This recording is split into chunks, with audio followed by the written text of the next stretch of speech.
স্থিত কায়রো জাতীয় জাদুঘর এটি, যা মাতহাফ দুয়ালি আল কাহিনা নামে পরিচিত। এই জাদুঘরে ইসলামের অনেক নিদর্শনাবলী রয়েছে।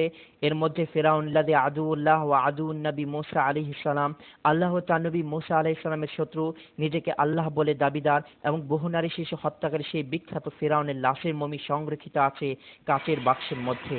ফেরাউন বা দ্বিতীয় রামসিস 1235 খ্রিস্টাব্দের শতাব্দীর পূর্বে নীল নদে ধ্বংস হয়ে ডুবে যায়।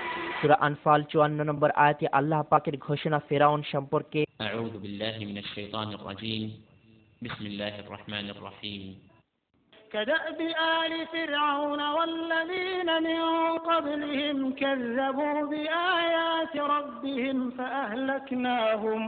فأهلكناهم بذنوبهم وأغرقنا آل فرعون وكل كانوا ظالمين। যেমন ছিল রীতি ফেরাউনের বংশধর এবং যারা তাদের পূর্বে ছিল, তারা মিথ্যা প্রতিপন্ন করেছিল স্বীয় পালনকর্তার নির্দেশসমূহকে।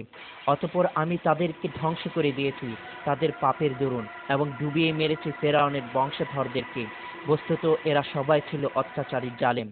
2831 খ্রিস্টাব্দে আবিষ্কৃত হয় ফেরাউনের লাশটি। দীর্ঘ 3116 বছর নীল নদের গর্ভে ডুবে থাকে তার লাশটি। না কোনো মাছ তার শরীরের কোনো অংশ খেয়েছে, না শরীরের কোনো অংশ পচে গেছে বা নদীর স্রোতে ভেসে গেছে তার লাশটি। এটাই কি আল্লাহর অস্তিত্ব প্রকাশ পায় না? এই জাদুঘরে অন্যান্য লাশ মমি করে রাখা হয়েছে বিভিন্ন ওষুধ মেডিসিন দিয়ে, যেন মমিগুলো পচে না যায়। কিন্তু কোরআনে উল্লেখিত ফেরাউনের লাশটি কোনো প্রকার ওষুধ ছাড়াই আল্লাহর নির্মিত মমি। فاليوم ننجيك ببدنك لتكون لمن خلفك آية وإن كثيرا من الناس عن آياتنا لغافلون